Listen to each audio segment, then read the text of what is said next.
Merci d'être avec nous sur AL24 News, au sommaire de l'actualité de ce dimanche 25 septembre.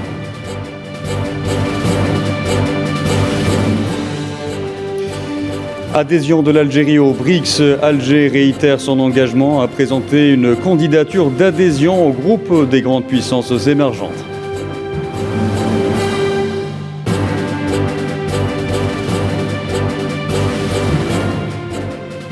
Retour de la diplomatie algérienne sur la scène internationale, le président algérien Abdelmadjid Tebboune souligne son rôle dans l'instauration de la paix et de la stabilité dans la région.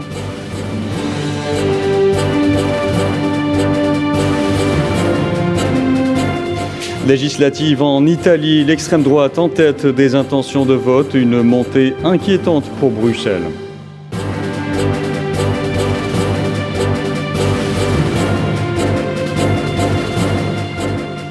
Et puis le dossier des accords sur les frontières maritimes entre le Liban et l'entité sioniste continue de faire monter les tensions dans la région.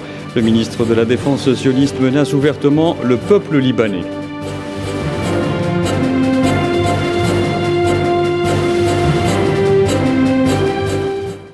Bonsoir à tous. L'adhésion de l'Algérie au BRICS, le président algérien a réitéré son engagement à présenter une candidature d'adhésion à ce groupe lors de la rencontre Wali-gouvernement. L'idée semble faire de plus en plus d'adeptes, y compris à l'international. Mais le discours d'Abdelmadjid Tebboune s'est voulu également réaliste et conscient des défis économiques qui restent à relever afin de mettre le pays sur de bons rails. L'Algérie deviendra-t-elle la sixième puissance des BRICS? Élément de réponse avec Kherdim Batache. L'Algérie frappe à la porte des BRICS. Le président Abdelmadjid Tebboune en est résolu et il ne manque pas une occasion de le rappeler, conformément au souhait qu'il a exprimé de voir naître un nouvel ordre économique mondial. الاقتصاد نتاعنا رغم ما قيل فيه وقيل عليه اليوم بدا يسترجع صحته. ما وصلناش للغاية مازال. الغاية نتاعنا هو نهار اللي ننمي الدخل القومي تاعي لدرجة اللي تسمح لي باش ندخل مع لي بريكس تموي.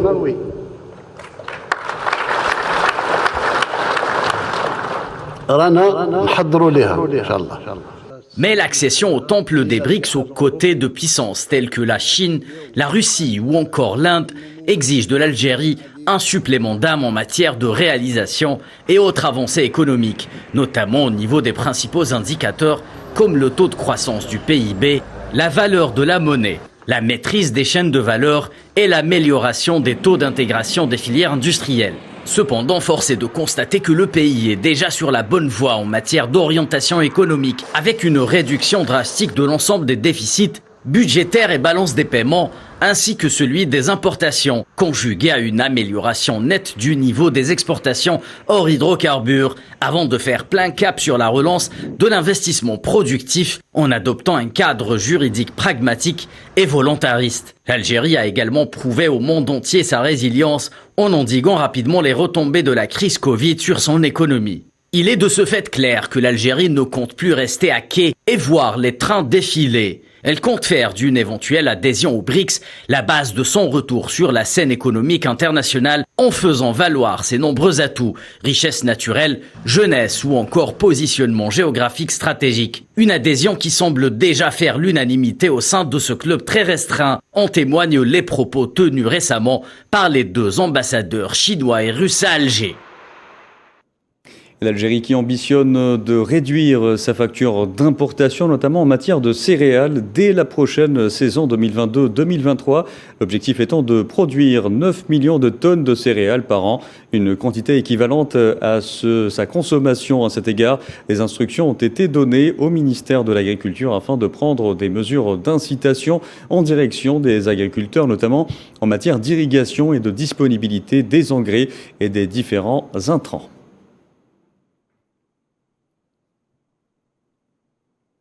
Parlons à présent du rôle de la diplomatie algérienne et son retour sur la scène internationale qui était au cœur de la rencontre gouvernement-Wali présidée par Abdelmadjid Tebboune.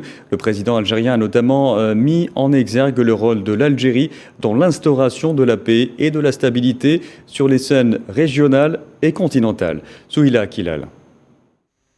La diplomatie algérienne a retrouvé sa place après avoir touché le fond. C'est ce qu'a déclaré le président de la République Abdelmadjid Tebboune, appuyant ses dires par les déclarations du secrétaire général de l'ONU et de grands pays à l'instar des États-Unis, de la Russie, de la Chine ou encore de l'Union européenne. Tous soulignent le rôle de l'Algérie dans l'instauration de la paix et de la stabilité en Afrique et dans son voisinage. Abordant le dossier libyen, le président algérien a une nouvelle fois réitéré la solidarité d'Alger avec la Libye. احنا مع الشرعيه ما دام ما فيه شرعيه انتخابيه شرعيه تاع الصندوق نكتفي في هذا الوقت بالشرعيه الدوليه اللي تعين من طرف مجلس الامن او من هو من مندوب من طرف مجلس الامن احنا هذاك هو اللي نمشي معاه قلناها ونزيد نكررها بصفه رسميه باسم الدوله الجزائريه ما فيش حل بالنسبه لليبيا سوى ارجاع الصوت للشعب الليبي. Concernant la situation sécuritaire au Sahel, le chef de l'État a mis l'accent sur la nécessité de la mise en œuvre de l'accord de paix et de réconciliation au Mali, issu du processus d'Alger. في النهاية اليوم في إجماع على أساس نرجع لاتفاق الجزائر العاصمة لزاكور دالجي هما الحل ما فيش حل آخر ما فيش حل آخر اللي يصون الوحدة الترابية نتاع مالي وما نتنازلش مع أي كان اللي يحاول يفصل الشمال عن الجنوب في مالي في إجماع حتى مع الاتحاد الأوروبي بدينا نسمعوا النغمة الحقيقية نتاع الاتحاد الأوروبي جماعة وفرادى على أساس متفقين باللي الحل هو اتفاق الجزائر العاصمة les accords d'Alger. Abdelmadjid Tebboune a également abordé les relations bilatérales entre l'Algérie et le Niger. Il a évoqué dans ce sens les défunts cheikhs El Marili et El Qomti et bien d'autres qui ont diffusé l'islam en Afrique, une religion de juste milieu, a-t-il dit. Je vous en parlais en titre, le groupe de haut niveau sur la sécurité et le développement au Sahel s'est réuni en marge de la 77e session de l'Assemblée générale de l'ONU. L'occasion plutôt pour les pays membres de revenir sur les défis que rencontre la région, mais aussi des perspectives communes afin d'y faire face. Tinhinan Makassi. 17e session de l'Assemblée générale des Nations unies, qui prendra fin demain, a été l'occasion pour les pays adhérents à la charte de l'organisation de mettre en exergue les défis auxquels font face certaines régions du monde, à l'instar du Sahel. C'est dans ce sillage que le ministre algérien des Affaires étrangères et de la communauté nationale à l'étranger, Ramtan Lamamra, a reçu le groupe de haut niveau sur la sécurité et le développement au Sahel, mettant en exergue le rôle pivot de l'Algérie non seulement pour le maintien de la paix et de la sécurité, mais aussi pour le développement économique de la région du Grand Sahara, affirmant que les initiatives d'Alger visent à renforcer la coopération régionale et activer les leviers pour des partenariats gagnant-gagnant. La situation sécuritaire au Sahel inquiète également le secrétaire général des Nations Unies, Antonio Guterres, qui sonne la sonnette d'alarme, affirmant que la crise sécuritaire représente une menace mondiale, avant d'exhorter la communauté internationale à en faire une priorité dans son agenda respectif. Abdoulaye Maïga, Premier ministre par intérim du Mali, a de son côté rappelé les grandes puissances à faire face à leurs responsabilités, réitérant notamment les accusations à l'encontre de la France quant à la violation de l'espace aérien de son pays. Et l'Algérie qui maintient une position constante vis-à-vis des causes justes, à l'instar des questions de la Palestine et du Sahara occidental. فلسطين هي القضية الجوهرية يعني قضية وطنية قبل ما تكون قضية استعمار ولا سلام. احنا ماناش خادينها لا من الجانب العنصري ولا من اي جانب اخر ما عدا جانب الاستعمار. ما نقبلش الاستعمار. فلسطين للفلسطينيين. الصحراء الغربية قضية تصفية استعمار. مع اللي تخرج من الأمم المتحدة وتمشي لجنة اللاجئين في هذا الوقت راها في الأمم المتحدة في لجنة تصفية الاستعمار. قضية مبدئية. القرار الأخير نتاع الاتحاد الأوروبي واش يقول لك إننا نرجعوا للأمم المتحدة وتقرير المصير وهذا هو واش أنا نقولوا حنا. La question palestinienne, plaidée à maintes reprises par l'Algérie à New York, Alger a exprimé son soutien à la demande soumise par le président palestinien au secrétaire général de l'ONU pour que la Palestine obtienne la qualité d'État membre à part entière des Nations Unies et en devenir ainsi le 194e État. La Palestine où il ne se passe pas un jour sans que les forces coloniales ne commettent des crimes d'arrestation ou outrepassent le droit international. Ce dimanche, les forces d'occupation sionistes ont assassiné un Palestinien à Naplouse, selon le ministère palestinien de la Santé.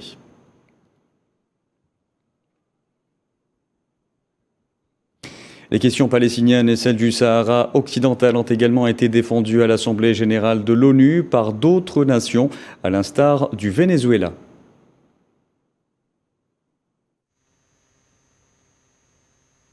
Le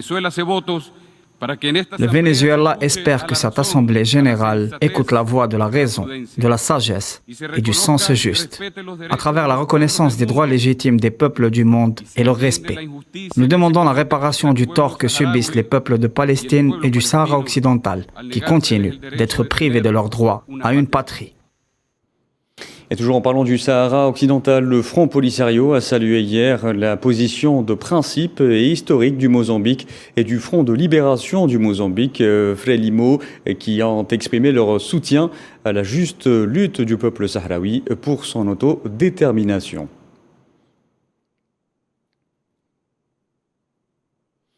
La diplomatie au service de l'économie en marge de l'Assemblée générale de l'ONU. Le ministre algérien des Affaires étrangères, Lamtala Mamra, s'est entretenu hier avec son homologue chinois, Wang Yi. Les deux ministres ont passé en revue l'état des relations d'amitié et de partenariat entre les deux pays, dont le 60e anniversaire sera célébré cette année par les deux parties. Ils ont par ailleurs échangé les vues sur la situation préoccupante que traverse le monde à la lumière de la crise ukrainienne et les tensions émaillant les relations internationales. Les chefs de la diplomatie des deux pays ont réaffirmé à ce propos leur détermination à intensifier la coopération dans le cadre de l'initiative La Ceinture et la Route pour la concrétisation de grands projets. Est très attendu à l'Assemblée générale de l'ONU. Le discours du ministre russe des Affaires étrangères ne sera pas passé inaperçu, étant donné la conjoncture de crise opposant son pays à l'Ukraine. Sergueï Lavrov a notamment fustigé les prétentions hégémoniques qu'il attribue à l'Occident et sa russophobie sans précédent. Amin Touta. Ministro de Relaciones Exteriores de la Fédération de Russie. Sur l'emblématique tribune onusienne de New York, Sergueï Lavrov dénonce les intentions occidentales visant à fracturer la Russie. Pour le numéro 1 de la diplomatie du Kremlin, la russophobie instrumentalisée par l'Occident a atteint une ampleur sans précédent, avec une intention de fracturer son pays. La russophobie officielle en Occident a atteint une ampleur grotesque sans précédent. Ils n'hésitent pas à déclarer leur intention d'infliger une défaite militaire à notre pays, mais aussi de détruire et de fracturer la Russie. Concernant le référendum organisé dans les régions de Lugansk, Donetsk, Kharkiv ou encore Zaporizhia, Sergueï Lavrov a jugé la procédure comme répondant aux déclarations du président Volodymyr Zelensky en 2021.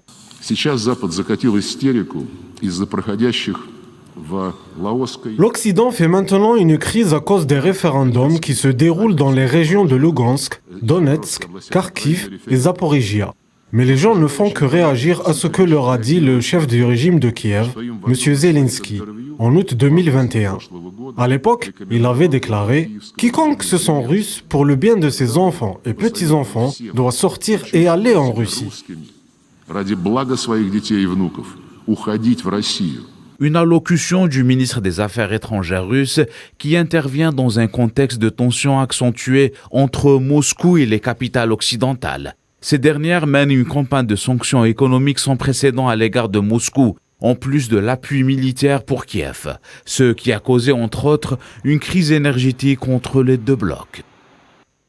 Voilà, comme vous venez de l'entendre, les référendums d'adhésion ont débuté vendredi dernier dans 4 régions du sud et de l'est de l'Ukraine, Donetsk, Lugansk, Kherson et Zaporizhia, sous le feu des critiques internationales ainsi que les multiples menaces de sanctions occidentales. Les votes ont été maintenus et se poursuivront jusqu'au 27 septembre. Iman Merad. Des référendums d'adhésion à la Russie ont débuté vendredi dernier dans 4 régions d'Ukraine, Des scrutins fortement condamnés par les Occidentaux qui qualifient cette adhésion de déguisée. Kiev a pour sa part annoncé qu'elle n'était pas prête à reconnaître les résultats de ces votes qui se tiendront jusqu'au 27 septembre prochain. S'alignant sur l'appel de Kiev, le président américain Joe Biden a assuré que les États-Unis et leurs alliés allaient infliger de nouvelles sanctions économiques rapides et sévères à la Russie si elle annexait des territoires en Ukraine. Joe Biden a déclaré que les référendums de la Russie étaient un simulacre, un prétexte fallacieux pour essayer d'annexer des parties de l'Ukraine par la force. Les pays du G7 avaient appelé tous les pays à rejeter sans équivoque ces référendums dits fictifs, qualifiés de simulacres dépourvus de légitimité. Anthony Blinken a pour sa part dénoncé la récente tenue du référendum d'adhésion dans les territoires ukrainiens. Dans une allocution à la nation, le président russe Vladimir Poutine s'était dit mercredi prêt à utiliser tous les moyens face à l'Occident qu'il a accusé de vouloir détruire la Russie. Ce n'est pas du bluff, rajouta-t-il. Le ministre russe des Affaires étrangères Sergei Lavrov s'est exprimé à la tribune de l'ONU, affirmant que les référendums se déroulaient sur la base des décisions des autorités gouvernementales locales et que les conditions de ces référendums étaient publiées, affirmant que la Russie respecterait l'expression de la volonté des votants. Malgré la menace des représailles occidentales, les votes se poursuivent dans les 4 régions d'Ukraine où les habitants ont répondu favorablement aux appels des urnes. Et face à l'ampleur que prend le conflit russo-ukrainien, le ministre chinois des Affaires étrangères Wang Yi a appelé l'Ukraine et la Russie à ne pas laisser la crise déborder. C'était lors de son discours à l'Assemblée générale de l'ONU.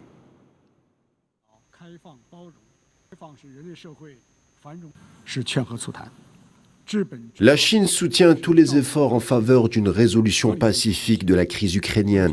La priorité absolue de faciliter l'accès de tous à la paix. La solution fondamentale consiste à répondre aux préoccupations légitimes de toutes les parties en matière de sécurité et à mettre en place une architecture de sécurité équilibrée, efficace et durable. Nous appelons toutes les parties concernées à éviter que la crise ne déborde et à protéger les droits et intérêts légitimes des pays en développement.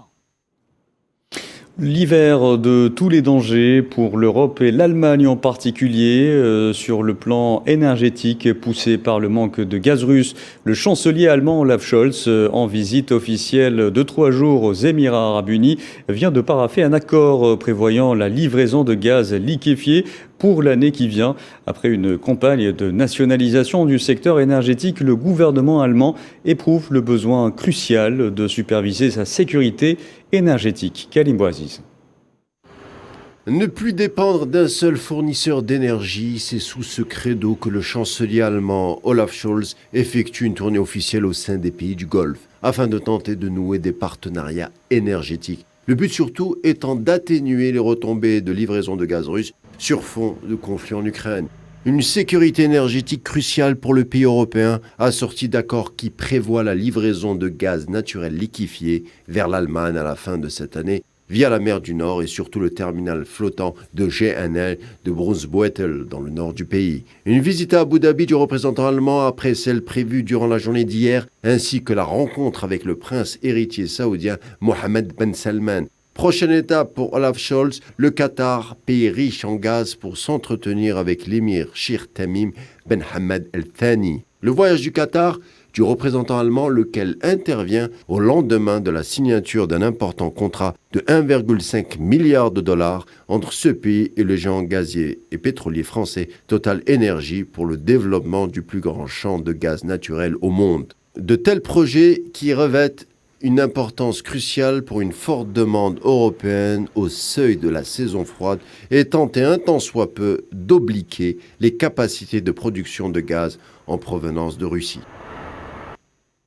Je vous disais en titre, plus de 50 millions d'Italiens étaient appelés à voter ce dimanche pour des élections législatives anticipées afin d'élire leur Parlement après la démission de Mario Draghi.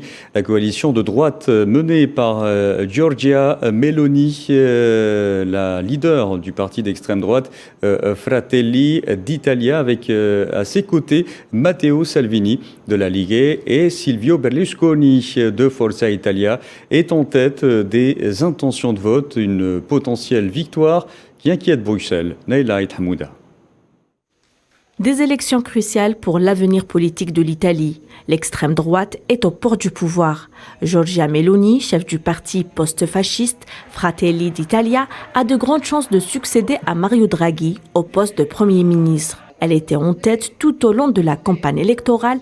Elle a devancé dans les sondages ses rivaux de droite de Silvio Berlusconi comme de gauche. Si la tendance que les sondages laissent entrevoir se confirme, il s'agirait d'un séisme à l'échelle de l'Italie, mais aussi de l'Union européenne qui devrait composer avec cet idéologue proche du Premier ministre hongrois ultra-conservateur Viktor Orbán. Les institutions européennes, diplomates et responsables ne dissimulent pas leurs craintes quant à l'avenir de l'Italie, qui pourrait devenir le second membre des 27 pays à placer l'extrême droite au pouvoir après la Suède il y a 10 jours, et en particulier à la tête de la troisième puissance européenne.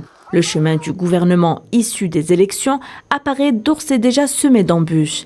Il devra faire face à la crise causée par la flambée des prix alors que l'Italie croule sous une dette représentant 150% du PIB. Le ratio le plus élevé de la zone euro derrière la Grèce est composé avec les abstentionnistes qui auraient atteint un niveau inédit selon la presse italienne. Le gouvernement issu des élections, dont les premiers résultats tomberont dans quelques heures, ne prendra ses fonctions que vers la fin d'octobre. Je vous en parlais également en titre, le dossier des accords sur les frontières maritimes entre le Liban et l'entité sioniste continue de faire monter les tensions dans la région.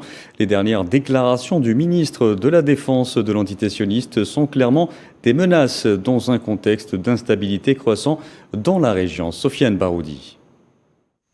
La volonté sioniste d'aller malgré tout vers l'exploitation du gisement de Karish se heurte à l'attachement de Beyrouth à la défense de ses droits légitimes pour l'accès à ses réserves en hydrocarbures.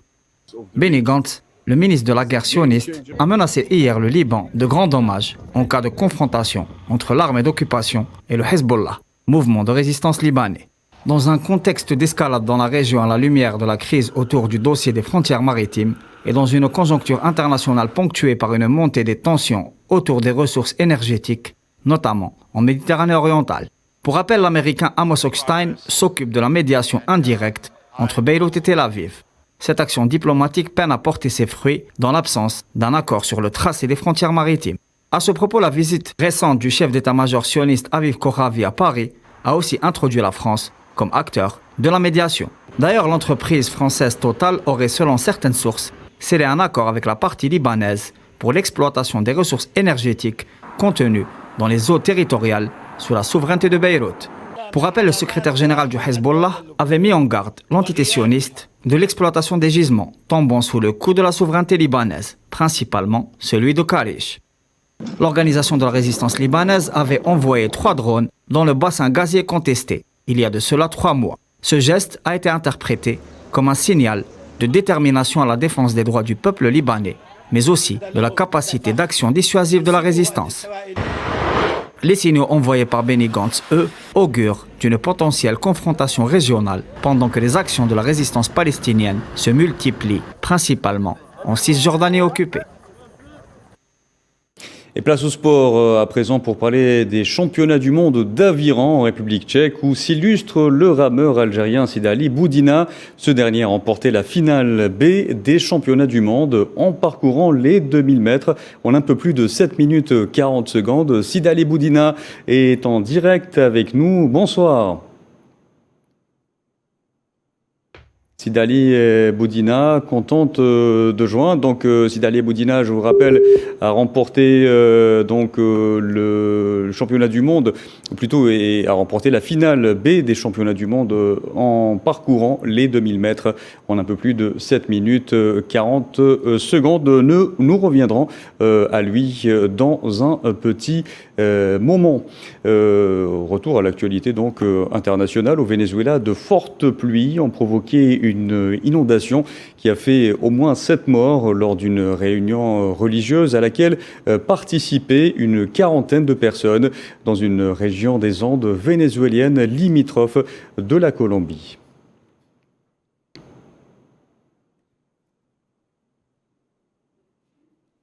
Et le super typhon Nourou a commencé à frapper les Philippines ce dimanche, faisant redouter des inondations et des destructions de récoltes et poussant des milliers de personnes à évacuer leurs maisons. Le super typhon a commencé à infliger dans l'après-midi des vents violents et de fortes pluies sur l'île principale de Luzon, très peuplée.